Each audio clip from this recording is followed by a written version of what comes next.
Halo semuanya, selamat datang kembali di channel YouTube Purbo Indra. Nah, pada video sebelumnya kita sudah berhasil memanggil data dari API ya, menggunakan metode get.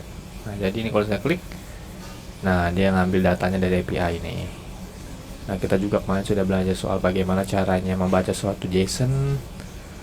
Nah, ini ya, JSON ini sebutannya JSON ya, JavaScript Object Notation. Nah, kali ini kita akan belajar apa nih? Kali ini kita akan belajar metode ya, metode lagi yaitu metode post kali ini.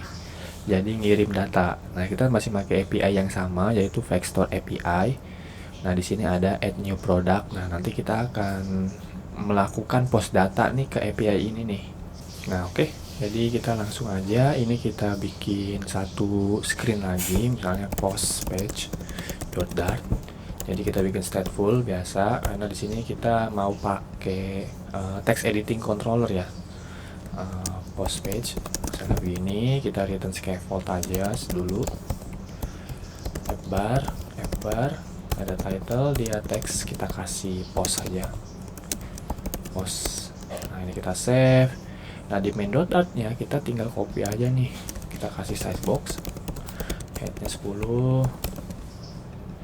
Kasih tulis text post. Nah, ini juga post page. Nah, sip, kita Ctrl S, kita back. Nah, dia masuk ke post. Oke. Nah, jadi idenya nanti di sini akan ada beberapa text controller, text editing controller atau text form field yang mana untuk input data ini. Nah, ini kan data nih. Nah, kita perlu nginputin datanya, misalnya title-nya apa, price-nya berapa, description-nya apa. Nah, ini nanti kita bakal pakai text editing controller atau text form field untuk nginputin data ini ya. Oke, jadi kita langsung aja bikin body.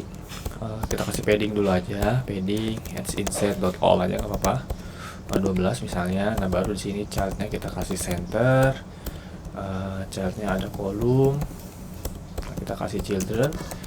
Text editing controller, text form field ya. Nanti kita save. Nah, dia muncul, cuman dia belum ini. Jadi kita decoration, input decoration, ada hint. Misalnya ini yang pertama apa nih, title. Nah, kita save, kita kasih border, outline input border, kita kasih border radius dot circular. Border radius. Nah, kita kasih 8 aja. Nah, dia melingkar gini, oke. Oke, langsung kita pertama-tama bikin text editing controller. Final title controller sama dengan text editing controller ya. Terus apa lagi di sini? Coba kita ke sini, dia ada price, ada description ya. Oke, jadi kita final price controller sama dengan text editing controller.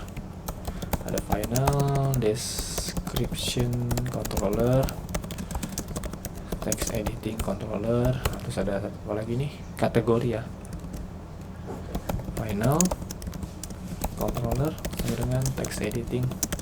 Nah, jadi kita ada 4 text editing controller nih. Oke, jadi ini kita copy dulu, kita kasih size box, misalnya height-nya 10, kita paste. Nanti kita copy dari si size box-nya, kita paste. Nah, ini kita masukin controller.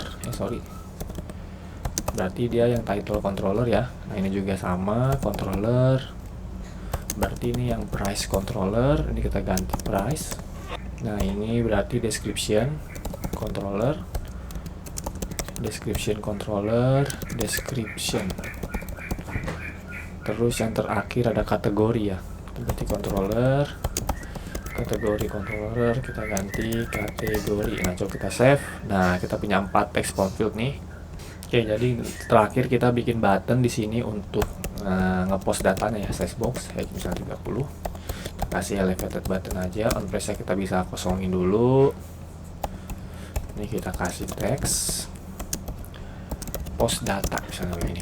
Kita save. Nah, dia ada di tengah-tengah. Oke, mantap. Ini mungkin biar di lebarnya penuh, kita kasih ini aja. Mana nih, expanded. Nah, sip, biar penuh ya. Oke, aman. Oke, UI-nya sudah jadi. Kita bikin satu variabel lagi, yaitu bolehan is loading. Seperti biasa kita perlu state loading untuk ngehandle ketika kita ngirim datanya, berarti kita kasih false dulu. Oke. Nah, baru di sini nanti kita bakal bikin functionnya. Pertama-tama kita import dulu package-nya. HTTP. Nah, kita HTTP as, kita kasih alias HTTP. Nah, jadi kita bikin feature void post data, kita kasih asing. Nah, kita pertama kasih set state is loading sampai dengan true. Nah, kita kasih try and catch. Kita kasih finally di sini seperti biasa set state is loading equal dengan false. Nah, mantap ya. Nah, sudah jadi. Nah, berarti kita tinggal di sini aja. Jadi kita final response equal await http dot post. Sorry nih. Oh, hilang ya karena tadi. Jadi kita import lagi http. Kita kasih alias http. Nah, ini kita kasih http dot post. Kita masukin, jangan lupa pakai yuri.parse. Kita masukin URL-nya apa nih. Nah, ini kita copy aja yang produk sini ya. Nah, kalau ngepost kita perlu ngirim data kan berarti. Nah, ini ada namanya body. Nah, body ini sebenarnya dia ini objek ya. Jadi kita bisa ngirim seperti ini map. Nah, cuman kalau si HTTP ini nerimanya hanya string. Nah, maksudnya gimana tuh? Nah, kita cobain ya. Ya, jadi kita harus samakan dengan ini nih. Nah, ini berarti format yang sudah disesuaikan oleh backend dari si Vector ini. Jadi kita harus kalau mau ngepost pastikan ada title, ada price, ada description, ada image, ada kategorinya supaya kita bisa ngepost datanya, oke? Oke, berarti ini kita samain aja, berarti ada title. Nah, titlenya dari mana? Dari title controller.text. Nah, terus ini ada apa nih? Ada price. Nah, price-nya ini integer ya. Coba kita integer.parse price.text. Nah, terus ada apa lagi nih? Description. Nah, field-nya ini harus kita samain ya dengan yang data yang minta, yang backend-nya minta. Karena kalau misalnya ada yang kurang atau ada yang kelebihan, biasanya itu akan bikin error gitu. Jadi kita description.text, terus ada kategori.text. Nah, image-nya dari mana? Image-nya ini kita copy aja, kita hardcode ibaratnya. Karena di sini kita nggak ada upload gambar ya.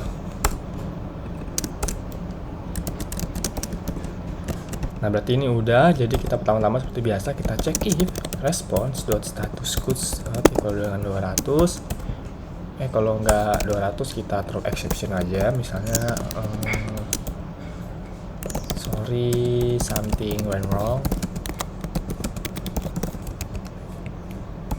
Nah, kalau misalnya 200 ngapain nih? Ya kita nggak ngapa-ngapain ya, kita print aja nih success upload data misalnya begini dengan misalnya response.status code, terus misalnya ada apa lagi nih, response titik body nih. Nah, sip, aman. Oke. Jadi ini kita kasih catch. Kita print aja error from upload data. Nah, gini ya. Oke, sudah jadi. Sekarang kita tinggal pasang di postnya. Sini aja nih, kita asing, kita await post data. Nah, oke, nah kita langsung aja kita cobain, kita buka di Pak Konsol kita clear, misalnya titlenya tes produk, misalnya price-nya 20, description-nya tes produk, kategorinya misalnya pakaian. Nah, coba, oke, kita lupa nih kalau misalnya dia loading, kita ngapain, kita kasih loading aja ya. Kalau dia is loading, loading seperti biasa, gini aja. Kita save, kita post data. Nah, ini ada error nih. Nah, coba kita restart lagi. Nah, ini errornya tuh kita kurang teliti nih. Di sini ada tanda petik nih nyangkut. Nah, ini kita hapus aja, kita save, kita post data.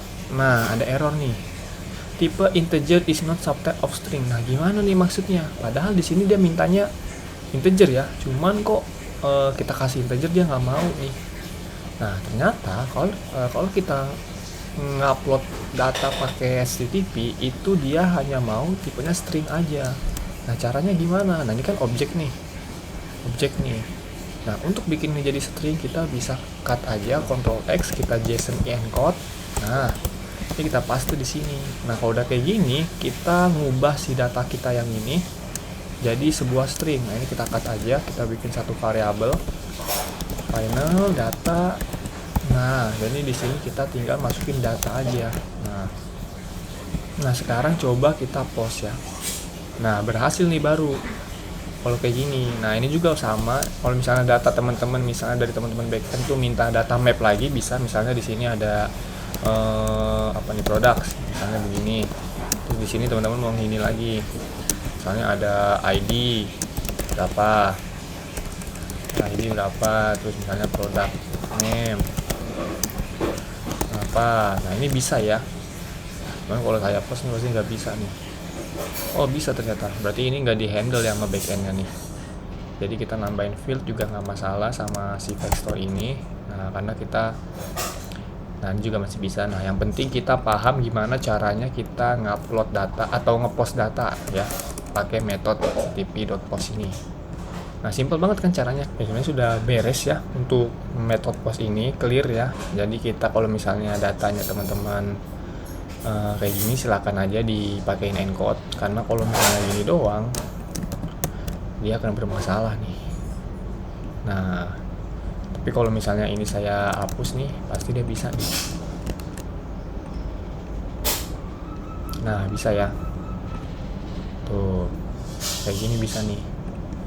Nah tapi ini kadang bisa jadi problem. Kenapa? Kalau misalnya datanya nggak string gitu, karena kan ini lagi aja semuanya string ini datanya nih.